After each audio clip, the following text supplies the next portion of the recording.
ദൈവവചനത്തിൻ്റെ ചിന്തയ്ക്കായി നമ്മുടെ ബൈബിളുകൾ തുറക്കാം. ഇന്നത്തെ ചിന്തയ്ക്കായി ലൂക്കോസിൻ്റെ സുവിശേഷം 12-ാം അധ്യായം 48-ാം വചനം നമുക്ക് വായിക്കാം. Luke's gospel, Luke 12:48. അറിയാതെ കണ്ട് അടിക്ക് യോഗ്യമായത് ചെയ്തവനോ കുറച്ച് അടികൊള്ളും. വളരെ ലഭിച്ചവനോട് വളരെ ആവശ്യപ്പെടും. അധികം ഏറ്റുവാങ്ങിയവനോട് അധികം ചോദിക്കും. വളരെ ലഭിച്ചവനോട് വളരെ ആവശ്യപ്പെടും. അധികം ഏറ്റുവാങ്ങിയവനോട് അധികം ചോദിക്കും. Everyone who has been given much, much will be required.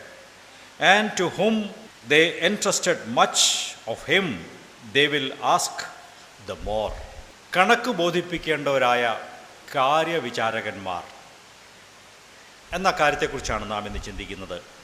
Accountable stewards. അതെ, ഞാനും നിങ്ങളും ദൈവത്തോട് കണക്ക് ബോധിപ്പിക്കേണ്ടവരാണ്. We are accountable to God. അതിനോട് ചേർന്നുള്ള വാക്യങ്ങൾ നോക്കിയാൽ ആ ഭാഗത്ത് യേശു അവിശ്വസ്തനായ ഒരു ദാസനെക്കുറിച്ചാണ് പറഞ്ഞു തുടങ്ങുന്നത്. 42-ാം വാക്യം നോക്കുക, വേഴ്സ് 42.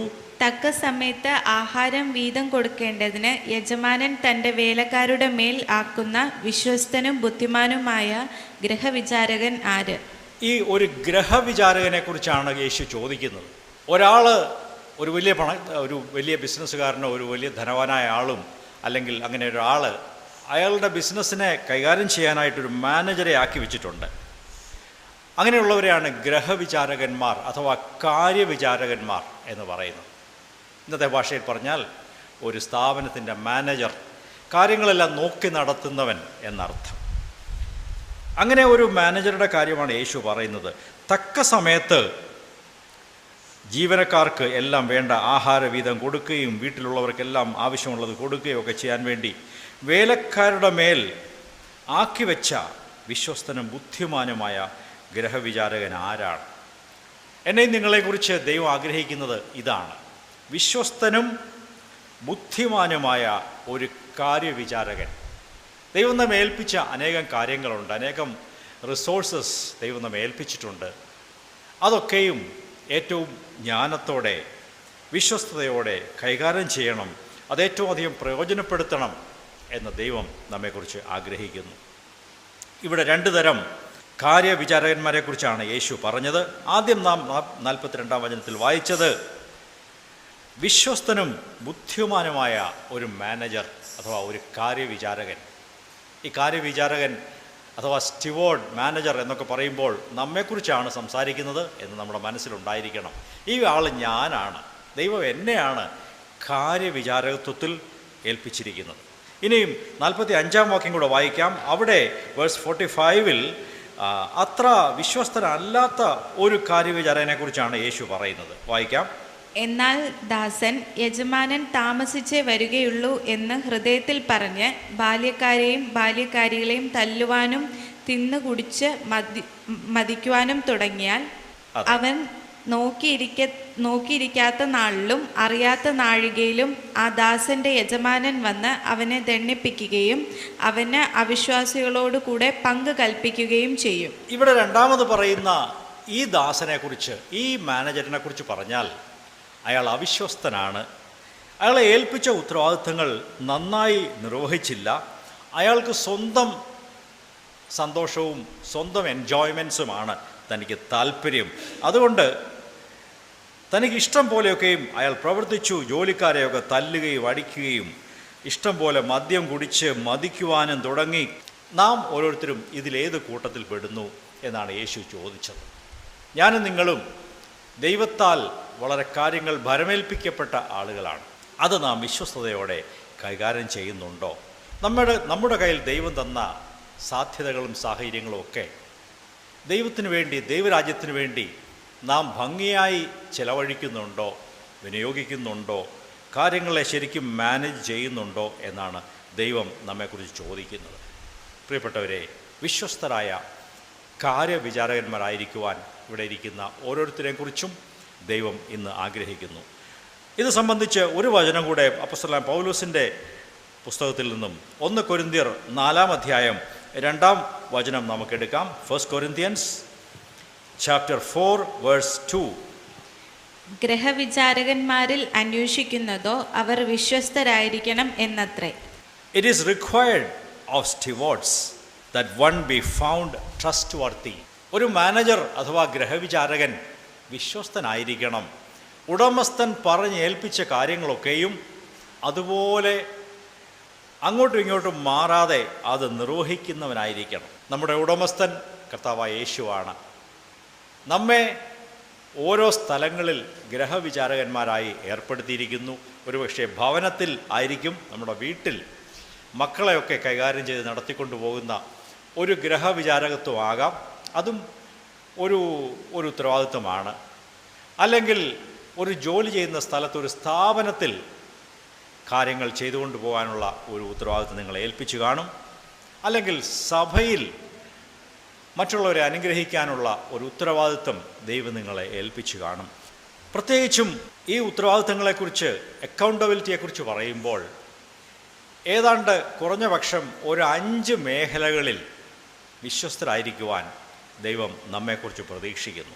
അല്ലെങ്കിൽ ദൈവം നമ്മെ ഏൽപ്പിച്ച, നാം കണക്ക് ബോധിപ്പിക്കേണ്ട 5 മേഖലകളുണ്ട് എന്ന് ഞാൻ ചുരുക്കമായിട്ട് പറയാം. അത് വളരെ വിശദീകരിക്കുന്നില്ല. അത് ഇതൊക്കെയാണ്.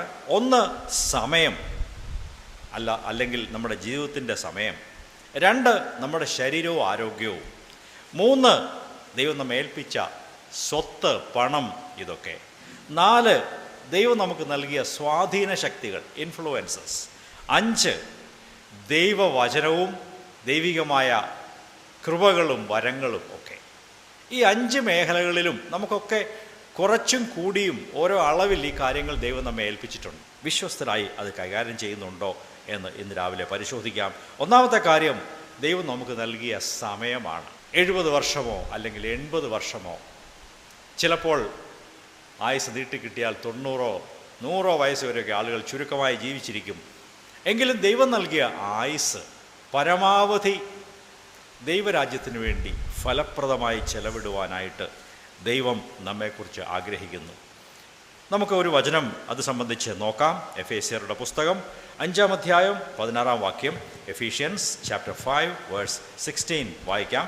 ഇത് ദുഷ്കാലമാകിയാൽ സമയം തക്കത്തിൽ ഉപയോഗിച്ചുകൊള്ളുവിൻ. ഇതാണ് പൗലോസ് അപ്പോസ്തലൻ്റെ ഉപദേശം. നിങ്ങൾ ജീവിക്കുന്ന കാലം നല്ല കാലമല്ല, ദുഷ്കാലമാണ്. അതുകൊണ്ട് നിങ്ങൾക്ക് ലഭിച്ചിരിക്കുന്ന സമയം തക്കത്തിൽ പരമാവധി നല്ലതായിട്ട് ഉപയോഗിച്ചുകൊള്ളുവിൻ. അതിൻ്റെ അർത്ഥം, നിങ്ങൾക്ക് ലഭിച്ച സമയം നിങ്ങൾ പാഴാക്കി കളയരുത്. അത്യാവശ്യമില്ലാത്ത, പ്രയോജനമില്ലാത്ത കാര്യങ്ങൾക്ക് നിങ്ങളുടെ സമയം പാഴാക്കി കളയരുത്. Make the best use of your time.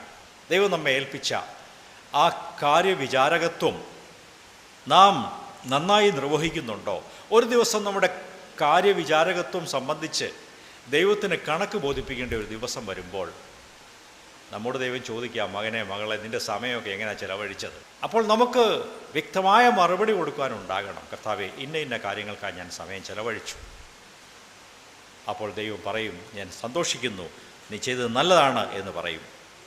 എന്നാൽ നമ്മുടെ സമയം ആവശ്യമില്ലാത്ത കാര്യങ്ങളിലും ഒക്കെ നാം ചിലവഴിച്ച് കളയുന്നുവെങ്കിൽ നമുക്ക് ഒന്നും പറയാനുണ്ടാകത്തില്ല. യേശു ഒരിക്കലും ഉപമ പറഞ്ഞു, അവന് വാക്ക് മുട്ടിപ്പോയി എന്നാണ് അതിൻ്റെ അവസാനം പറയുന്നത്. സ്നേഹിത, നീ കല്യാണ വസ്ത്രമില്ലാതെ എന്താ ഇതിനകത്ത് വന്നത്? ഈ വിവാഹ വിരുന്നിന് നീ കല്യാണ വസ്ത്രമില്ലാതെ എന്തിനു വന്നു എന്ന് ചോദിച്ചപ്പോൾ അവന് വാക്ക് മുട്ടിപ്പോയി. അവനൊന്നും പറയാനില്ല. അവൻ്റെ സ്വന്തം ബുദ്ധി അനുസരിച്ച് അങ്ങ് പ്രവർത്തിച്ചതാണ്. യജമാനൻ്റെ ഇഷ്ടം അവൻ ആലോചിച്ചില്ല, അതിന് വില കൊടുത്തില്ല. അവന് വാക്ക് മുട്ടിപ്പോയി. ഇത് ദൈവമുമ്പാകെ നിൽക്കുമ്പോൾ, കണക്ക് ബോധിപ്പിക്കാൻ നിൽക്കുമ്പോൾ, നാം നമ്മുടെ ജീവിതങ്ങളെ, നമ്മുടെ സമയത്തെ ശരിക്കും ഉപയോഗിക്കാത്ത പക്ഷം നമുക്കെന്ത് പറ്റും? വാക്ക് മുട്ടിപ്പോകും, നമുക്കൊന്നും പറയാനില്ല. സങ്കീർത്തനങ്ങളിൽ ഇങ്ങനെ പറയുന്നു, ദൈവമേ, ഞങ്ങളുടെ നാളുകളെ ജ്ഞാനത്തോടെ എണ്ണുവാൻ ഞങ്ങളെ പഠിപ്പിക്കണമേ. അങ്ങനെ ഇന്ന് രാവിലെ നമുക്ക് ദൈവത്തോട് പ്രാർത്ഥിക്കാമോ? ദൈവമേ, എനിക്ക് നീ നൽകിയ സമയം, കാലങ്ങൾ, ആയുസ് അത് നീണ്ടുപോകുന്നു. നമ്മിൽ പലരും സീനിയർ സിറ്റിസൻസ് ആണ്. 60 വയസ്സ് കഴിഞ്ഞവർ പലരും ഇവിടെയുണ്ട്. നമ്മുടെ സമയങ്ങൾ മിക്കവാറും തീർന്നുവെന്ന് നാം ചിന്തിക്കണം. ഇനി കുറച്ച് സമയമേ ഉള്ളൂ, ഏതാനും വർഷങ്ങൾ മാത്രമേ നമുക്കുള്ളൂ. അത് പരമാവധി പ്രയോജനപ്പെടുത്തി ദൈവത്തിനും ദൈവമക്കൾക്കും ദൈവരാജ്യത്തിനും കർത്താവിൻ്റെ സുവിശേഷത്തിനും വേണ്ടി ദൈവം നമുക്ക് നൽകിയ സമയം പരമാവധി ഉപയോഗിപ്പാൻ നാം മനസ്സ് വെക്കണം. അതിനുവേണ്ടി മനസ്സ് തിരിച്ചു കൊടുക്കണം. ചെറുപ്പക്കാർ, യൗവനക്കാരും ഉണ്ട്, കുഞ്ഞുങ്ങളുണ്ട്, നിങ്ങൾക്ക് കുറച്ചുകൂടെ കൂടുതൽ സമയമുണ്ട്. എന്നാലും നിങ്ങൾ അതിനെക്കുറിച്ച് ഇപ്പോൾ മനസ്സിലാക്കി പരമാവധി നിങ്ങളുടെ സമയങ്ങളെ നഷ്ടപ്പെടുത്താതെ ഉപയോഗിക്കാനായിട്ട് മനസ്സ് വെക്കാം. രണ്ടാമത് നമുക്ക് കണക്ക് ബോധിപ്പിക്കേണ്ട വിഷയം, ഒന്നാമത്തെ സമയമായിരുന്നു. രണ്ടാമത്തേത് ദൈവം നൽകിയ ശരീരം, അല്ലെങ്കിൽ ശരീരത്തിൽ നൽകിയ ആരോഗ്യം. എഴുന്നേറ്റ് നടക്കാനും കാര്യങ്ങൾ ചെയ്യാനും പോകാനും വരാനും സംസാരിക്കാനും പ്രവർത്തിക്കാനും ഒക്കെയുള്ള ആരോഗ്യം ദൈവം നൽകിയിട്ടുണ്ട്. അത് എപ്പോഴും ഇങ്ങനെ സുലഭമായി ഈ ആരോഗ്യം കിട്ടിക്കൊണ്ടിരിക്കണം എന്നൊരിക്കലും നമുക്ക് പറയാനൊക്കില്ല. അങ്ങനെ നിർബന്ധമില്ല. ചിലപ്പോൾ ആരോഗ്യം ക്ഷയിച്ചു പോകും, ചിലപ്പോൾ വീട്ടിലിരിക്കുകയോ കിടക്കുകയോ ചെയ്യേണ്ടി വരും, നമുക്കൊന്നും ചെയ്യാൻ കഴിയാത്തൊരു സമയം വരാം. എന്നാൽ ഇപ്പോൾ യേശുവിൻ്റെ ഭാഷയിൽ പറഞ്ഞാൽ പകൽ ഉള്ളിടത്തോളം, ആരോഗ്യം അനുവദിക്കുന്നിടത്തോളം അതിനെ ഉപയോഗപ്പെടുത്തി നമ്മുടെ ശരീരങ്ങളെ, അതിൻ്റെ ആരോഗ്യത്തെ ദൈവത്തിന് കൊള്ളാവുന്നതായിട്ട് ഉപയോഗിപ്പാൻ നാം മനസ്സ് വെക്കണം. 1 കൊരിന്ത്യർ 6-ാം അധ്യായം 20-ാം വചനത്തിൽ അത് നാം കാണുന്നു. 1 Corinthians chapter 6 verse 20 വായിക്കാം. ആകയാൽ നിങ്ങളുടെ ശരീരം കൊണ്ട് ദൈവത്തെ മഹത്വപ്പെടുത്തുവിൻ. ആകയാൽ പല കാര്യങ്ങളും പറഞ്ഞ ശേഷം നിങ്ങളുടെ ശരീരങ്ങളെ പാപത്തിന് കാരണമായി ദുർനടപ്പിനും ദുർവൃത്തികൾക്കും കാരണമാക്കി നിങ്ങൾ തീർക്കരുത് എന്ന് പറഞ്ഞ ശേഷം അതിൻ്റെ ഉപസംഹാരമായിട്ട് പറയുകയാണ്, ആകയാൽ ഈ കാരണങ്ങളാൽ നിങ്ങളുടെ ശരീരം കൊണ്ട് ദൈവത്തെ മഹത്വപ്പെടുത്തുവിൻ. പ്രത്യേകിച്ചും നമ്മുടെ വായിലെ വാക്കുകൾ എങ്ങനെയുള്ളതാണ്? കഴിഞ്ഞ ദിവസങ്ങളിൽ വായിലെ വാക്കുകളെക്കുറിച്ചും നാവിനെ മെരുക്കിക്കൊണ്ടു പോകുന്നതിനെക്കുറിച്ചുമൊക്കെ നാം കേൾക്കുകയുണ്ടായി. ദൈവമേ, ഒരു കാര്യവിചാരകൻ എന്നുള്ള നിലയ്ക്ക് എൻ്റെ വായിലെ വാക്കുകൾ മറ്റുള്ളവർക്ക് അനുഗ്രഹ കാരണമായിരിക്കുവാൻ ഞാൻ ആഗ്രഹിക്കുന്നു എന്ന് ദൈവത്തോട് പറയാം. നമ്മുടെ കൈകളുടെ പ്രവൃത്തി, നമ്മുടെ കാലുകളുടെ ഓട്ടം, നമ്മുടെ ശരീരത്തിൻ്റെ എല്ലാ ചലനങ്ങളും ഇടപാടുകളും കൊടുക്കൽ വാങ്ങലുകളും, ഇതെല്ലാം കൊണ്ട് ദൈവത്തിന് മഹത്വം വരുത്തണം, മറ്റുള്ളവർക്ക് നന്മയും അനുഗ്രഹവും ഉണ്ടാകണം. അങ്ങനെയൊക്കെ ചെയ്താൽ കണക്ക് ബോധിപ്പിക്കാൻ നിൽക്കുമ്പോൾ നാം ലജ്ജിതരാവുകയില്ല. മൂന്നാമത്തെ കാര്യം, ദൈവം നമ്മെ ഏൽപ്പിച്ച സാമ്പത്തികം ആണ്, പണമാണ്, ധനമാണ്. നമുക്ക് ഓരോരുത്തർക്കും കുറഞ്ഞും കൂടിയും ഉള്ള അളവിൽ ദൈവം ധനം നൽകിയിട്ടുണ്ട്. എന്നാൽ പണത്തെ നാം എങ്ങനെ ചെലവഴിക്കുന്നു? അതിൽ മനസ്സ് വെക്കാതെ അതിനെ ഉപയോഗപ്പെടുത്തിക്കൊണ്ട് ദൈവം നൽകിയ പണത്തെ ഒരു ദാസനായി, ഒരു വേലക്കാരനാക്കി ഉപയോഗിക്കുകയാണെങ്കിൽ അത് ഏറ്റവും അനുഗ്രഹമാണ്. എന്നാൽ എപ്പോൾ പണം നമ്മുടെ യജമാനായി തീരുമോ അപ്പോൾ നാം വലിയ അപകടത്തിൽ ആണെന്ന് ഓർത്തുകൊള്ളയാണ്. ദൈവം നൽകിയ ധനം, അതിൻ്റെ കാര്യത്തിലും നല്ല ഗ്രഹവിചാരകന്മാർ, നല്ല കാര്യവിചാരകന്മാർ ആയിരിക്കുവാൻ ദൈവം നമ്മെക്കുറിച്ച് ആഗ്രഹിക്കുന്നു. ദൈവം നമുക്ക് നൽകിയ ധനം ഒന്നുകിൽ അത് നമുക്കും നമ്മുടെ കുടുംബത്തിനും നമുക്ക് വേണ്ടി മാത്രം ഉപയോഗിക്കാൻ പറ്റും, അല്ലെങ്കിൽ ദൈവം നൽകിയ ധനം കൂട്ടി വെക്കാൻ സാധിക്കും. ഇതൊക്കെ നമുക്കറിയാവുന്ന കാര്യങ്ങളാണ്. അല്ലെങ്കിൽ അങ്ങനെ സമ്പാദിച്ച് കൂട്ടിവെച്ച പണമൊക്കെയും ആവശ്യക്കാർക്ക് ആവശ്യമുള്ള സമയത്ത് കൊടുക്കുവാൻ നമുക്ക് സാധിക്കും. അതിലൊരനുഗ്രഹമുണ്ട്. യേശു എന്താ പറഞ്ഞത്? വാങ്ങുന്നതിനേക്കാൾ കൊടുക്കുന്നത് അനുഗ്രഹമാണെന്ന് യേശു പഠിപ്പിച്ചിട്ടുണ്ട്. ദൈവം നമുക്ക് നൽകിയ പണം കൂട്ടി വെച്ചുകൊണ്ടിരിക്കാതെ നാം ഈ ഭൂമിയിൽ നിന്നും കടന്നു പോകുന്നതിന് മുമ്പ് അതൊക്കെ ചെലവഴിച്ചാൽ എത്ര അനുഗ്രഹമാണെന്നറിയാമോ? ദൈവരാജ്യത്തിന് വേണ്ടി, സുവിശേഷത്തിന് വേണ്ടി, മിഷൻസിന് വേണ്ടി, കർത്താവിൻ്റെ വേലയ്ക്ക് വേണ്ടി കൈ തുറന്ന് ഹൃദയം തുറന്ന് കൊടുക്കുവാൻ നമ്മൾ പലരും പഠിച്ചുകൊണ്ടിരിക്കുകയാണ്. അതിനായി ഞാൻ ദൈവത്തിന് സ്തോത്രം ചെയ്യുന്നു. എന്നാൽ ഇനിയും ആ കാര്യം നാം കൂടുതൽ പഠിക്കുവാനുണ്ട്. ദൈവമേ, അവിടുന്ന് നൽകിയത് പ്രാഥമികമായിട്ടും എനിക്കും എൻ്റെ കുടുംബത്തിനു വേണ്ടിയാണ്. എന്നാൽ അത് ദൈവരാജ്യത്തിന് വേണ്ടിയും ചെലവഴിക്കേണ്ടതാണ്. മറ്റുള്ളവർക്ക് ആവശ്യത്തിലിരിക്കുന്നവർക്ക് കൊടുക്കുവാനുള്ളതാണ്. അതങ്ങനെ ചെയ്യുവാൻ, ദൈവരാജ്യത്തിൻ്റെ വ്യാപ്തിക്ക് വേണ്ടി ചെലവിടുവാനും ചെലവാക്കുവാനും, ഞാൻ തന്നെ ചെലവായി പോകുവാനും ദൈവമേ എന്നെ സഹായിക്കണമേ എന്ന് കർത്താവിനോട് പ്രാർത്ഥിക്കാമോ? ദൈവം നൽകിയ ധനവും സാമ്പത്തികവും ഒക്കെ ദൈവരാജ്യത്തിന് വേണ്ടിയും ഒക്കെ അതിന് മുൻഗണന കൊടുത്തുകൊണ്ട് അങ്ങനെ ചെലവഴിച്ചാൽ കണക്ക് ബോധിപ്പിക്കുന്ന സമയത്ത് നമുക്ക് ധൈര്യത്തോടെ നിൽക്കുവാൻ സാധിക്കും. നാലാമത്തെ കാര്യം കണക്ക് ബോധിപ്പിക്കേണ്ട വിഷയമാണ്. ദൈവം നമ്മളെ ഓരോരുത്തരും ഏൽപ്പിച്ച പല സ്വാധീന ശക്തികളുണ്ട്. ഇൻഫ്ലുവൻസ് ചെയ്യാൻ കഴിയുന്ന സാഹചര്യങ്ങൾ ദൈവം നമുക്ക് നൽകിയിട്ടുണ്ട്. നിങ്ങൾ ഒരു ഓഫീസിൽ ജോലി ചെയ്യുന്നവരാണെങ്കിൽ ആ ഓഫീസിലുള്ള ആളുകളുമായിട്ട് നിങ്ങൾക്കൊരു സ്വാധീന ശക്തിയുണ്ട്. ഒരു സ്കൂളിലോ കോളേജിലോ പഠിക്കുന്ന സ്റ്റുഡൻസ് ആണെങ്കിൽ, അല്ലെങ്കിൽ പഠിപ്പിക്കുന്ന അധ്യാപകരാണെങ്കിൽ നിങ്ങൾക്ക് ആ സ്ഥാപനത്തിൽ വളരെ സ്വാധീനമുണ്ട്. നിങ്ങളൊരു വലിയ സ്ഥാപനത്തിൻ്റെ മേലധികാരിയാണെങ്കിൽ നിങ്ങൾക്ക് മറ്റ് പലരെക്കാളും അധികം മനുഷ്യരുടെ മേൽ നിങ്ങൾക്ക് സ്വാധീനശേഷിയുണ്ട്. നമ്മുടെ ബന്ധുക്കളുടെ ഇടയിലൊക്കെ നാം പോകുമ്പോൾ, അവരുമായിട്ട് ഇടപെടുമ്പോഴൊക്കെ നമ്മുടെ സാക്ഷ്യം ചുരുങ്ങിയ വാചകങ്ങളിൽ, അത് വലിയ ആത്മീയ ഭാഷയിലൊന്നും അവർക്ക് അവരെ ഓടിച്ചു വിടുന്ന പോലൊന്നും പറയരുത്. അത് വളരെ ലളിതമായ രീതിയിൽ ഞാൻ പണ്ട് ഇങ്ങനെയായിരുന്നു, യേശുവിനെ അറിഞ്ഞുകൊണ്ട് ഇപ്പോൾ ഇങ്ങനെയാണ് എന്ന് ലളിതമായി പറയുവാൻ നമുക്ക് സാധിക്കും.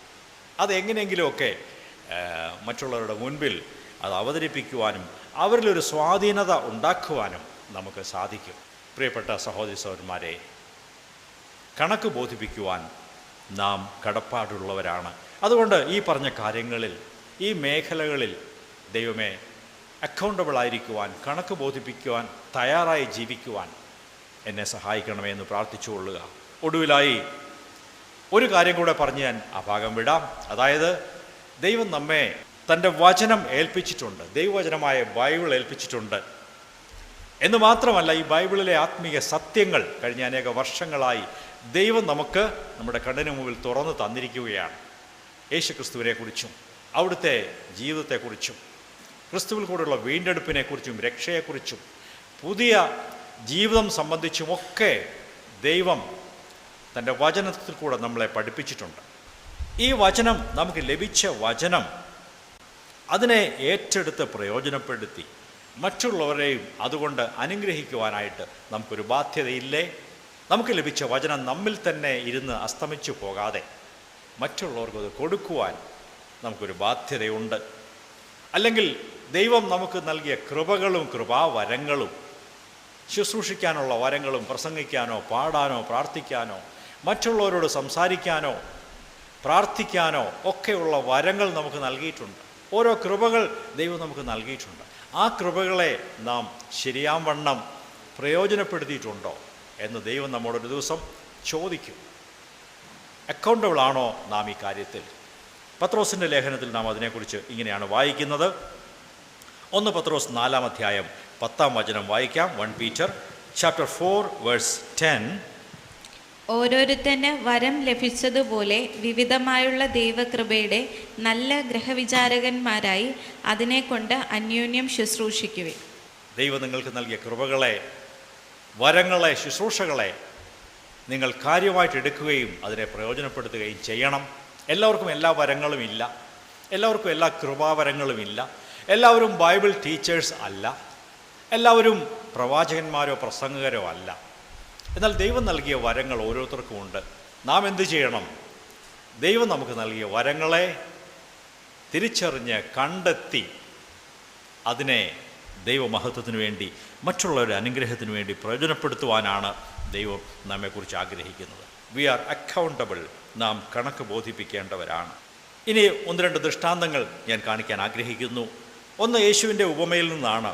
കർത്താവായ യേശു ഉപമകൾ പറഞ്ഞപ്പോൾ, ജനങ്ങൾക്ക് മനസ്സിലാകുന്ന രീതിയിൽ പറഞ്ഞപ്പോൾ, ഒരിക്കൽ താലന്തുകളുടെ ഉപമ യേശു പറയുകയുണ്ടായി. അത് മത്തായി എഴുതിയ സുവിശേഷം 25-ാം അധ്യായത്തിലാണ്. മാത്യൂസ് ഗോസ്പൽ ചാപ്റ്റർ 25, അതിൻ്റെ 14-ഉം 15-ഉം വാക്യങ്ങൾ നമുക്ക് വായിക്കാം. Versus 14 and 15. ഒരു മനുഷ്യൻ പരദേശത്തു പോകുമ്പോൾ ദാസന്മാരെ വിളിച്ച് തൻ്റെ സമ്പത്ത് അവരെ ഏൽപ്പിച്ചു.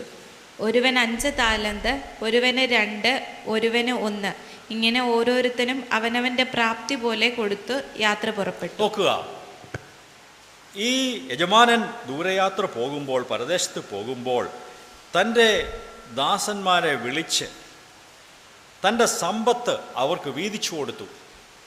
എന്തിനു വേണ്ടിയാണ് കൊടുത്തത്? താൻ പോയിട്ട് മടങ്ങി വരുന്ന സമയം വരെ ആ പണം ഉപയോഗിച്ച് അവർ ബിസിനസ് ചെയ്യണം, വ്യാപാരം ചെയ്യണം. അതിനുവേണ്ടിയാണ് അവരെ ഏൽപ്പിച്ചത്. എല്ലാവർക്കും ഒരുപോലെയല്ല കൊടുത്തത്. ഇവിടെ ഒരു വാക്ക് പറയുന്നുണ്ട്, അവനവൻ്റെ എന്തുപോലെയാ? പ്രാപ്തി പോലെ. അവനവൻ്റെ പ്രാപ്തി പോലെ, ഓരോരുത്തൻ്റെയും കഴിവനുസരിച്ച്, according to his own ability. നമ്മുടെയൊക്കെ പ്രാപ്തികൾ വ്യത്യാസമാണ്. നമ്മുടെ പ്രാപ്തിക്കനുസരിച്ചാണ് ദൈവം നമ്മെ ഏൽപ്പിക്കുക. എന്നോട് തന്നെ ഞാൻ പലപ്പോഴും ചോദിച്ചിട്ടുണ്ട്, ദൈവം നിന്നെ പല കാര്യങ്ങളും ഏൽപ്പിച്ചാൽ നീ അത് വെറുതെ ദൂർത്തടിച്ച് വെറുതെ കളയുമോ, വേസ്റ്റാക്കി കളയുമോ, അതോ പ്രയോജനപ്പെടുത്തും? ദൈവം നൽകുന്ന കൃപകളും വരങ്ങളും സമയങ്ങളും അവസരങ്ങളും എല്ലാ നന്മകളും അത് നമ്മുടെ പ്രാപ്തി പോലെ ദൈവം നൽകുന്നു.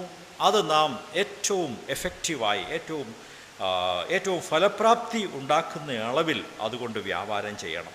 ഇവിടെ നാം വായിക്കുന്നു, ഈ താലന്തുകൾ ലഭിച്ചവർ, ഒരാൾക്ക് 5 താലന്ത് കിട്ടി, മറ്റൊരാൾക്ക് 2 കൊടുത്തു, മറ്റൊരാൾക്ക് 1 താലന്ത് കൊടുത്തു. യജമാനറിയാം ഈ ദാസന്മാരുടെ പ്രാപ്തി, അവരുടെ എബിലിറ്റി എത്രത്തോളമാണെന്ന്. പ്രിയപ്പെട്ടവരെ, നമ്മുടെ പ്രാപ്തി അനുസരിച്ചാണ് ദൈവം എല്ലാ കൃപകളും സാഹചര്യങ്ങളും നമ്മെ ഏൽപ്പിക്കുന്നത്. ദൈവം നൽകിയ സാഹചര്യങ്ങളെ പ്രയോജനപ്പെടുത്തുവാൻ നമുക്ക് മനസ്സ് വെക്കാം.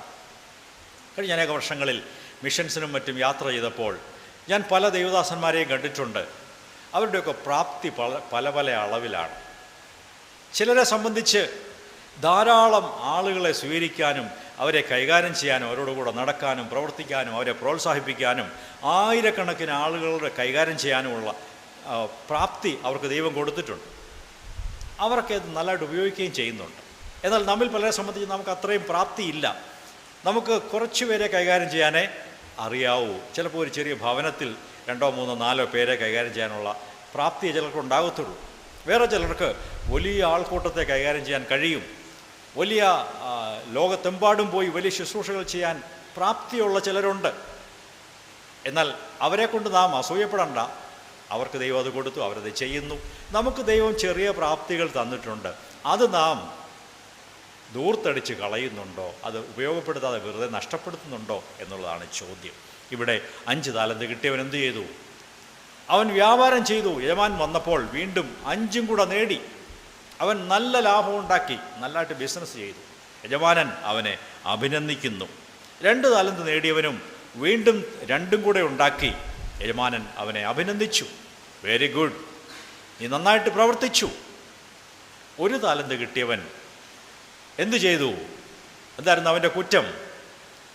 അവൻ ആ താലന്ത് കൊണ്ട് ഒന്നും ചെയ്തില്ല. അതായിരുന്നു അവൻ്റെ കാര്യം. പ്രിയപ്പെട്ട സഹോദരങ്ങളെ, ദൈവം നമ്മെ ഏൽപ്പിച്ച താലന്തുകൾ നാം ഒരു തൂവാലയിൽ കെട്ടി അത് ഒരു സ്ഥലത്ത് മാറ്റി വെച്ചേക്കാതെ അതിനെ പ്രയോജനപ്പെടുത്താനും നിങ്ങളുടെ അയൽക്കാരുടെ അടുത്തും നിങ്ങളുടെ ബന്ധുക്കളുടെ അടുത്തും നിങ്ങളുമായിട്ട് പരിചയത്തിൽ വരുന്നവരുടെയൊക്കെ അടുത്തും യേശുവിനെക്കുറിച്ച് നിങ്ങൾക്കറിയാവുന്ന ഭാഷയിൽ അവതരിപ്പിക്കുവാൻ നിങ്ങൾ താല്പര്യം കാണിക്കണം, പ്രാർത്ഥിക്കണം. ദൈവമേ, എനിക്കതിന് കൃപ നൽകണമേ എന്ന് പ്രാർത്ഥിക്കാം. ദൈവം നൽകുന്ന താലന്തുകളെ ദൈവ രാജ്യത്തിന് വേണ്ടി ഉപയോഗിപ്പാൻ നമ്മെക്കുറിച്ച് ദൈവം ആഗ്രഹിക്കുന്നു. 19-ാം വാക്യം നോക്കുക. വളരെ കാലം കഴിഞ്ഞ ശേഷം ആ ദാസന്മാരുടെ യജമാനൻ വന്ന് അവരുമായി കണക്ക് തീർത്തു എന്നവിടെ പറയുന്നു. After a long time the master came and settled accounts with them. പ്രിയപ്പെട്ടവരെ, ഈ കാര്യം നമ്മുടെ ഓർമ്മയിലിരിക്കട്ടെ. യജമാനൻ വളരെ കാലം കഴിഞ്ഞ് മടങ്ങി വരും. അല്ലെങ്കിൽ നാം യജമാനൻ്റെ മുമ്പിൽ നിൽക്കും. എന്നിട്ട് ആ സമയത്ത് യജമാനൻ എന്ത് ചെയ്യും? നമ്മളുമായിട്ട് അക്കൗണ്ട്സ് സെറ്റിൽ ചെയ്യും, കണക്ക് തീർക്കും. അവിടെയാണ് അക്കൗണ്ടബിലിറ്റി. കണക്ക് ബോധിപ്പിക്കാനുള്ള ഒരാവശ്യം അവിടെയാണുള്ളത്. ഈ 3 ദാസന്മാരോടും യജമാനൻ കണക്ക് ചോദിച്ചു. നീ എന്തു ചെയ്തു, നീ എങ്ങനെ ഉപയോഗിച്ചു? ആദ്യത്തെ 2 പേർക്കും സന്തോഷത്തോടെ സംസാരിക്കാൻ കഴിഞ്ഞു. 3-ാമത്തവൻ അലസനും മടിയനും ദുഷ്ടനുമായിരുന്നു. അവൻ പറഞ്ഞു, ഞാൻ ഒന്നും ചെയ്തില്ല, എനിക്ക് ചില ആരോപണങ്ങളും നിന്നെക്കുറിച്ച് ചില ദോഷങ്ങളും പറയാനുണ്ട്. അതാണ് അവന് പറയാനുള്ളത്. പ്രിയപ്പെട്ടവരെ, നാം ഈ 3-ാമത്തവനെ പോലെ ഒരിക്കലും ആകരുത്. നമുക്ക് ലഭിച്ച താലന്തുകളും അനുഗ്രഹങ്ങളും മൂടിവെച്ച് മറച്ചു വെച്ച് ഒന്നും ചെയ്യാതെ വെച്ചുകൊണ്ടിരിക്കരുത്. ഞാൻ രക്ഷിക്കപ്പെട്ടു, സ്നാനപ്പെട്ടു, സഭയിൽ അംഗമാണ്, സ്വർഗത്തിൽ പോകും. അത് 1 താലന്ത് കിട്ടിയവൻ്റെ മിനിമം പരിപാടിയാണ്. അവൻ അതുകൊണ്ട് ഒന്നും ചെയ്യുന്നില്ല, അത് കെട്ടി സന്തോഷമായിട്ടിരിക്കുകയാണ്. എന്നാൽ മറ്റവർ അത് വെച്ച് വ്യാപാരം ചെയ്തു, യജമാനന് സന്തോഷം വരുത്തി. ദൈവം നൽകിയ ഈ കൃപകളെ നാം പ്രയോജനപ്പെടുത്തി രക്ഷയുടെ അനുഭവവും സഭയിൽ വന്നതിൻ്റെ അനുഗ്രഹവും ഒക്കെ മറ്റുള്ള ജനങ്ങളുമായിട്ടും പങ്കുവയ്ക്കാനും അത് മറ്റുള്ളവർക്ക് കൊടുക്കുവാനും നമുക്ക് ഉത്തരവാദിത്വമുണ്ട് എന്ന് ഞാൻ പറയാൻ ആഗ്രഹിക്കുന്നു. ദൈവത്തിന് മഹത്വം ഉണ്ടാകട്ടെ. ഞാൻ വേറെ 2 പേരുടെ പേര് പറയാം. അവർക്ക് കണക്ക് ബോധിപ്പിക്കാൻ കഴിഞ്ഞില്ല. അഥവാ ശരിയായിട്ടൊരു കണക്ക് പറയുവാൻ അവർക്ക് കഴിഞ്ഞില്ല. അവരതിൽ ഫെയിൽ ചെയ്തു എന്ന് പറയാം. അത് പഴയ നിയമത്തിലെ 2 ദൃഷ്ടാന്തങ്ങളാണ്. ഒന്നാമത്തെ ആളിൻ്റെ പേര് ആഖാൻ എന്നാണ്. യോശുവയുടെ പുസ്തകം 7-ാം അധ്യായത്തിലാണ് ആഖാനെക്കുറിച്ച് കാണുന്നത്. വിലക്കപ്പെട്ട സാധനങ്ങൾ തനിക്ക് വേണ്ടി എടുത്തതാണ് ആഖാൻ്റെ കുറ്റം. എന്താണ് യോശുവ പറഞ്ഞത്? യുദ്ധത്തിന് പോകുമ്പോൾ അവിടെ കിട്ടുന്ന കൊള്ള വസ്തുക്കൾ, വിലപ്പെട്ട വസ്തുക്കൾ നിങ്ങൾക്ക് കിട്ടും, അത് എല്ലാം ദൈവത്തിന് വേണ്ടിയുള്ളതാണ്, ആരും അത് സ്വന്തമാക്കരുത് എന്നാണ് യോശുവ കൽപ്പിച്ചിരുന്നത്. എന്നാൽ ആഖാൻ എന്ന ഒരു മനുഷ്യൻ എന്ത് ചെയ്തു? അത് തനിക്ക് വേണ്ടി എടുത്തു. അവന് അതിൻ്റെ ശിക്ഷാവിധി ഉണ്ടായി. ഒടുവിൽ അവന് കണക്ക് പറയാനൊന്നും ഇല്ലാതെയായി. നമുക്കത് വായിക്കാം. യോശുവയുടെ പുസ്തകം 7-ാം അധ്യായം 20-21 വചനങ്ങൾ വായിക്കാം. Joshua chapter 7 versus 20 and 21. ആഖാൻ യോശുവയോട്, ഞാൻ ഇസ്രായേലിന്റെ ദൈവമായ യഹോവയോട് പിഴച്ച് ഇന്നത് ചെയ്തിരിക്കുന്നു, ഞാൻ സത്യം. യഹോവയോട് പിഴച്ചു, ഞാൻ യഹോവയോട് തെറ്റ് ചെയ്തു, ഇന്നതും ഒക്കെ ഞാൻ ചെയ്തു എന്ന് അവന് സമ്മതിക്കേണ്ടി വന്നു. വായിക്കാം. ഞാൻ കൊള്ളയുടെ കൂട്ടത്തിൽ വിശേഷമായൊരു ബാബിലോന്യ മേലങ്കിയും 200 ഷേക്കേൽ വെള്ളിയും 50 ഷേക്കേൽ തൂക്കമുള്ള ഒരു പൊൻകട്ടയും കണ്ട് മോഹിച്ച് എടുത്തു. അവ എൻ്റെ കൂടാരത്തിൻ്റെ നടുവിൽ നിലത്ത് കുഴിച്ചിട്ടിരിക്കുന്നു, വെള്ളി അടിയിലാകുന്നു എന്ന് ഉത്തരം പറഞ്ഞു. ഇതാണ് ആഖാൻ ചെയ്തത്. അവൻ വിലപ്പെട്ട വസ്തുക്കൾ കണ്ടു, എന്നിട്ട് പറയുന്നു, അതിനെ ഞാൻ മോഹിച്ചു, എനിക്കതിനോടൊരു മോഹമുണ്ടായി. അനേകം പേരുടെ ജീവിതത്തിലും പാപമുണ്ടാകുന്നത് മോഹം നിമിത്തമാണ്. പല മോഹങ്ങൾ അവരുടെ മനസ്സിനെ കയറി പിടിക്കുന്നു, അവരെ അത് സ്വാധീനിക്കുന്നു, അവർ പാപത്തിലേക്ക് വീണു പോകുന്നു. അത് അവന് വലിയ ആപത്തായി തീർന്നു. നമുക്കറിയാം, ജനമെല്ലാം ചേർന്ന് ആഖാനെ എന്ത് ചെയ്തു? അവനെ കല്ലെറിഞ്ഞ് കൊന്നുകളഞ്ഞു. അത് വളരെ സങ്കടകരമായ ഒരു കഥയാണ് അത് നാം അവിടെ വായിച്ചത്. എന്താണ് ആഖാൻ്റെ പ്രശ്നം? യോശുവ വിളിച്ച് ആഖാനോട് സംസാരിച്ചപ്പോൾ അവന് ശരിയായ രീതിയിൽ കണക്ക് ബോധിപ്പിക്കാനുണ്ടായിരുന്നില്ല. He could not give an account of the things. അവൻ ചെയ്ത കാര്യത്തെക്കുറിച്ച് അവന് നല്ല രീതിയിൽ ഒരു അക്കൗണ്ട് കൊടുക്കുവാൻ കഴിഞ്ഞില്ല. അവൻ്റെ അക്കൗണ്ടൊക്കെ തെറ്റായ അക്കൗണ്ടായിരുന്നു. തെറ്റായ കാര്യങ്ങൾ അവൻ ചെയ്തത്. ഞാൻ നിങ്ങളും പാപത്തിൽ തുടർന്നാൽ തെറ്റായ അക്കൗണ്ടാണ് നമുക്കുള്ളത്. അത് ദൈവം സ്വീകരിക്കത്തില്ല. ദൈവത്തിന് മുമ്പിൽ പറയാൻ പോലും അത് യോഗ്യമല്ല എന്ന് നാം തിരിച്ചറിയണം. അടുത്തയാളും നമുക്കറിയാം. അയാളുടെ പേര് ഗേഹസി എന്നാണ്. ഏലിശ പ്രവാചകൻ്റെ ശിഷ്യനായിരുന്നു. നയമാൻ എന്ന സുറിയൻ പട്ടാള കമാൻഡർ കുഷ്ഠരോഗം സൗഖ്യമാക്കാനായിട്ട് ഏലിശയുടെ അടുത്ത് വന്നു. ഏലിശ അവൻ്റെ രോഗമൊക്കെ സൗഖ്യമാക്കാൻ സഹായിച്ചു. അവൻ രോഗം മാറി സൗഖ്യമായി. അവൻ മടങ്ങിപ്പോയി. അവൻ ധാരാളം സമ്പത്തും കാഴ്ചവെക്കാൻ സമ്മാനങ്ങളുമൊക്കെ ആയിട്ടാണ് വന്നത്. എന്നാൽ ഈ സമ്മാനങ്ങളൊന്നും ആരും സ്വീകരിച്ചില്ല. ഏലിശ പറഞ്ഞു, എനിക്കിതൊന്നും വേണ്ട, ഞാൻ സ്വീകരിക്കുകയില്ല, നീ കൊണ്ടുപോയിക്കോളൂ എന്ന് പറഞ്ഞു. മനസ്സില്ലാ മനസ്സോടെ നയമാൻ ഈ സമ്മാനങ്ങളും എല്ലാം മടങ്ങിപ്പോകുമ്പോൾ ഗേഹസി എന്തു ചെയ്തു? ഗേഹസിക്ക് ഈ സമ്മാനങ്ങളോട് ഒരു മോഹം അവൻ്റെ മനസ്സിലുണ്ടായി. അവിടെയാണ് അവൻ്റെ കണക്ക് തെറ്റിപ്പോയത്. അവൻ്റെ അക്കൗണ്ട്സ് തെറ്റിപ്പോയി. അവൻ്റെ മനസ്സിൽ മോഹം കയറി. നയമാൻ്റെ പിന്നാലെ ഗേഹസി ഓടിച്ചെന്ന് അവനോട് ഒരു നമ്പർ ഇറക്കി. ഇന്നത്തെ ഭാഷയിൽ പറഞ്ഞാൽ ഒരു നമ്പർ ഇറക്കി കുറേ സമ്മാനം വാങ്ങിച്ചു. ഒരു കള്ളമാണ് പറഞ്ഞത്. ഞാൻ മുമ്പ് പറഞ്ഞിട്ടുണ്ടല്ലോ, നാം ഒരു കള്ളം പറഞ്ഞു തുടങ്ങിയാൽ ഒരു കള്ളത്തിൽ നിൽക്കുകയില്ല, പിന്നെ പല പല കള്ളങ്ങൾ പറയേണ്ടി വരും. കള്ളത്തിൻ്റെ ഒരു അപകടം അതാണ്. കള്ളങ്ങളും ദോഷങ്ങളും നുണയൊക്കെ വിട്ട് സത്യമായിട്ട് ജീവിച്ചാൽ ഒരു പ്രശ്നവുമില്ല. അവിടെ ഒരു കള്ളം പറഞ്ഞ് സമ്പത്ത് വാങ്ങിച്ചു. വീട്ടിൽ വന്നപ്പോൾ ഏലിശ പ്രവാചകൻ്റെ അടുത്ത് വന്നപ്പോൾ ഏലിശ ചോദിച്ചു, ഗേഹസി നീ എവിടെ പോയി? വീണ്ടും അടുത്ത കള്ളം പറഞ്ഞു. അയ്യോ സാറേ, ദേവദാസ, ഞാൻ ഇവിടെയൊക്കെ തന്നെ ഉണ്ടായിരുന്നല്ലോ, എങ്ങും പോയില്ല. അതൊരു കള്ളമാണ്. ഒരു കള്ളത്തിൽ തുടങ്ങി അടുത്ത കള്ളം. അതിൻ്റെ ഫലമായിട്ട് ഒടുവിൽ എന്ത് കിട്ടി? ശരീരം മുഴുവനും കുഷ്ഠരോഗം നയമാന് ലഭിച്ചു. അവൻ ശരിയായിട്ട് അക്കൗണ്ടബിൾ ആയിരുന്നില്ല. അവൻ്റെ ദോഷകരമായ ദുർമോഹം നിമിത്തം അവൻ കണക്ക് ബോധിപ്പിക്കുന്ന കാര്യത്തിൽ ഫെയിലായി, തോറ്റുപോയി. നാം അക്കൗണ്ടബിൾ ആണോ? ദൈവം നമ്മെ ഏൽപ്പിച്ച സാധ്യതകളും അനുഗ്രഹങ്ങളും ഒക്കെയും നാം അതിനെ ശരിയായിട്ട് ഉപയോഗിക്കുന്നുണ്ടോ? ഗേഹസിയെ സംബന്ധിച്ച് ധനം, സമ്പത്ത്, സ്വർണം, വെള്ളി ഇതൊക്കെ അവൻ കണ്ണുകളെ അന്ധമാക്കി കളഞ്ഞു.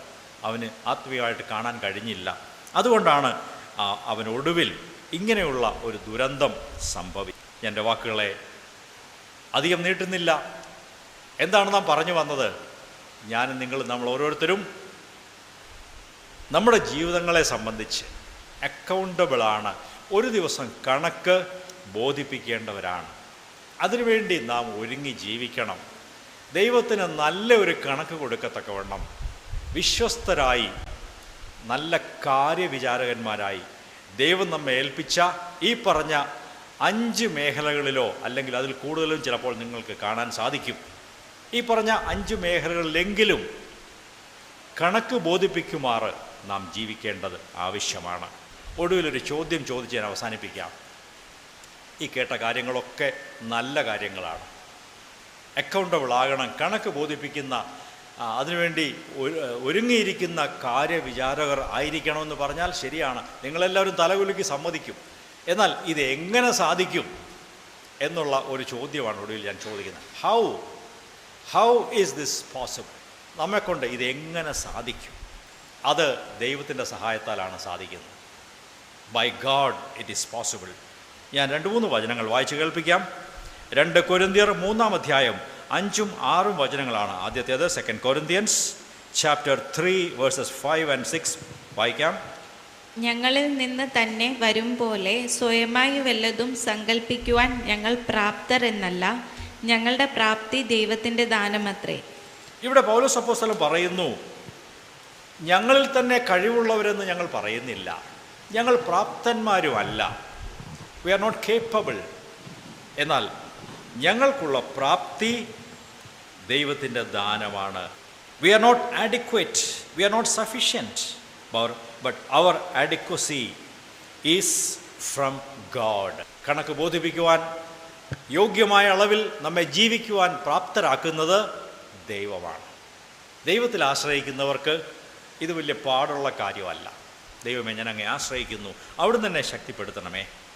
എൻ്റെ ജീവിതം ദൈവത്തിനും മനുഷ്യർക്കും പ്രയോജനപ്പെടുത്തിക്കൊണ്ട് ജീവിച്ച് ഒരു ദിവസം കണക്ക് ബോധിപ്പിക്കുമ്പോൾ ധൈര്യത്തോടെ നിൽക്കുവാൻ തക്കവണ്ണം ദൈവമേ എന്നെ സഹായിക്കണമേ എന്ന് പ്രാർത്ഥിക്കുകയാണ് ആദ്യത്തെ കാര്യം. ദൈവമാണ് അതിന് നമ്മെ സഹായിക്കുന്നത്. രണ്ടാമത്തെ കാര്യം, ദൈവത്തിൻ്റെ പരിശുദ്ധാത്മാവും ഈ കാര്യത്തിൽ നമ്മെ സഹായിക്കുന്നു. നമുക്ക് അതേ അധ്യായത്തിൻ്റെ 18-ാം വചനം വായിക്കാം. എന്നാൽ മൂടുപടം നീങ്ങിയ മുഖത്ത് കർത്താവിൻ്റെ തേജസ്സിനെ കണ്ണാടി പോലെ പ്രതിബിംബിക്കുന്നവരായി നാം എല്ലാവരും ആത്മാവാകുന്ന കർത്താവിൻ്റെ ദാനമായി തേജസ്സിന്മേൽ തേജസ് പ്രാപിച്ച് അതേ പ്രതിമയായി രൂപാന്തരപ്പെടുന്നു. ഇവിടെ പരിശുദ്ധാത്മാവിനാൽ ഒരു വിശ്വാസി, ഒരു ദൈവമകനോ മകളോ രൂപാന്തരപ്പെടുന്ന കാര്യത്തെക്കുറിച്ചാണ് പറയുന്നത്. We are being transformed from one level to a higher level.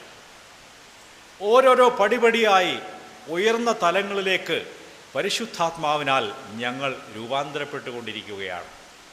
പ്രിയ സഹോദരി സഹോദരന്മാരെ, നമ്മെ ഓരോരുത്തരെയും കുറിച്ച് പറഞ്ഞാൽ ഇത് സത്യമായ ഒരു കാര്യമാണ്. നാം അത് ഏറ്റെടുക്കണം, അത് വിശ്വസിച്ച് ഏറ്റെടുത്ത് നമ്മെ തന്നെ അതിനുവേണ്ടി കൊടുക്കണം. ദൈവമേ, അങ്ങയുടെ പരിശുദ്ധാത്മാവിനാൽ എന്നെ രൂപാന്തരപ്പെടുത്തണമേ, എങ്കിൽ മാത്രമേ എനിക്ക് കണക്ക് ബോധിപ്പിക്കുവാൻ സാധ്യമാവുകയുള്ളൂ. ഓക്കെ, വീണ്ടും അതിൻ്റെ 4-ാം അധ്യായം 1-ാം വാക്യം വായിക്കാം. അതുകൊണ്ട് ഞങ്ങൾക്ക് കരുണ ലഭിച്ചിട്ട് ഈ ശുശ്രൂഷ ഉണ്ടാകിയാൽ ഞങ്ങൾ അധൈര്യപ്പെടാതെ. ഇവിടെ പറയുന്നു, പൗലോസ് പറയുകയാണ്, ഞങ്ങൾക്കൊരു ശുശ്രൂഷ കിട്ടിയിട്ടുണ്ട്, ഞങ്ങൾ പ്രസംഗിക്കുന്നവരാണ്, ആളുകളെ യേശുവിൻ്റെ നാമത്തിൽ പ്രാർത്ഥിച്ച് സൗഖ്യം വരുത്തുന്നവരാണ്, പല ശുശ്രൂഷകളും അത്ഭുതങ്ങളും അടയാളങ്ങളും ഞങ്ങൾ ചെയ്യുന്നുണ്ട്. എന്നാൽ എങ്ങനെയാണിത് സാധിക്കുന്നത്?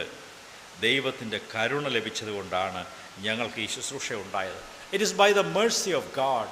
ദൈവത്തിൻ്റെ കരുണയാണ് ഈ ശുശ്രൂഷയ്ക്ക് നിദാനമായിരിക്കുന്നത്. കണക്ക് ബോധിപ്പിക്കത്തക്ക നിലയിൽ ജീവിക്കുവാൻ നമ്മളെ പ്രാപ്തരാക്കുന്ന ദൈവത്തിൻ്റെ കരുണയാണ് എന്നിവിടെ കാണാം.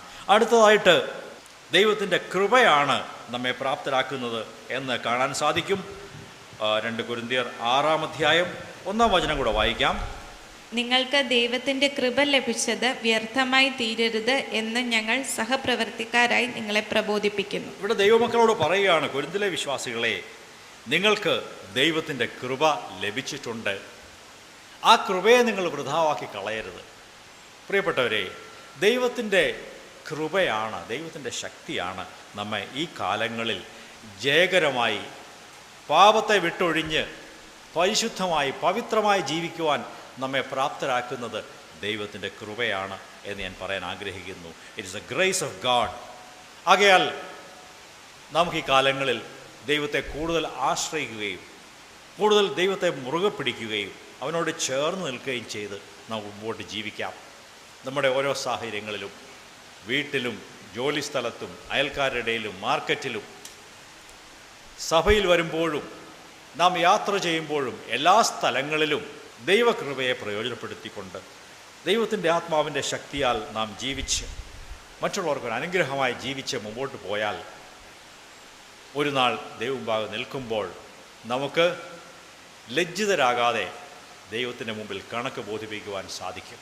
ഇന്ന് നാം കേട്ട വിഷയം അതുതന്നെയാണ്, അക്കൗണ്ടബിൾ സ്റ്റിവാർഡ്സ്. കണക്ക് ബോധിപ്പിക്കുവാൻ പ്രാപ്തരായ കാര്യവിചാരകന്മാരായി ജീവിക്കേണ്ടത് എങ്ങനെയാണെന്നാണ് നാം ചിന്തിച്ചത്. അതിൻ്റെ ആവശ്യകതയെക്കുറിച്ച് നാം ചിന്തിച്ചു. ദൈവം നമ്മെ ഏൽപ്പിച്ച എല്ലാ സാഹചര്യങ്ങളിലും, എല്ലാ തലങ്ങളിലും ദൈവത്തിന് കണക്ക് ബോധിപ്പിക്കുവാൻ നമുക്ക് ഉത്തരവാദിത്വമുണ്ട്. നാം ഒടുവിൽ കേട്ടതുപോലെ നമ്മുടെ സ്വന്തം പ്രാപ്തി കൊണ്ടല്ല ഈ കാര്യങ്ങൾ നമുക്ക് സാധിക്കുന്നത്. വിജയകരമായ അനുഗ്രഹമുള്ള ഒരു ജീവിതം ജീവിക്കാൻ കഴിയുന്നത് നമ്മുടെ സ്വന്തം കഴിവുകൊണ്ടല്ല, അത് പരിശുദ്ധാത്മാവിൻ്റെ ശക്തിയാലും ദൈവത്തിൻ്റെ പ്രാപ്തിയാലുമാണ്. ആകയാൽ നാം ഓരോരുത്തരും ഇന്ന് രാവിലെ ദൈവമുമ്പാകെ നമ്മുടെ തലകളെ വണക്കി, ദൈവമേ എന്നെ പ്രാപ്തനാക്കണമേ, എന്നെ ശക്തിപ്പെടുത്തണമേ, എൻ്റെ സമയം പാഴാക്കാതെ എനിക്ക് നൽകിയ ആരോഗ്യവും പണവും സ്വാധീനങ്ങളും ദൈവവചനവും ഞാൻ നഷ്ടപ്പെടുത്തി കളയാതെ മറ്റനേകരെ അത് നിമിത്തം അനുഗ്രഹിക്കുമാറ് ഒടുവിൽ നിൻ്റെ മുമ്പിൽ നിൽക്കുമ്പോൾ കണക്ക് ബോധിപ്പിക്കുവാൻ ധൈര്യമുള്ള ഒരുവളായി എന്നെ നിർത്തണമേ എന്ന് ദൈവത്തോട് പ്രാർത്ഥിക്കാം. കർത്താവ് നമ്മെ നിശ്ചയമായിട്ടും ഈ കാര്യത്തിൽ അനുഗ്രഹിച്ച് വഴി നടത്തും. തൻ്റെ പരിശുദ്ധാത്മാവിനാൽ നമ്മെ താങ്ങും എന്ന് ഞാൻ വിശ്വസിക്കുന്നു. ഈ വചനങ്ങളാൽ ദൈവം നമ്മെ അനുഗ്രഹിക്കട്ടെ. Praise the Lord.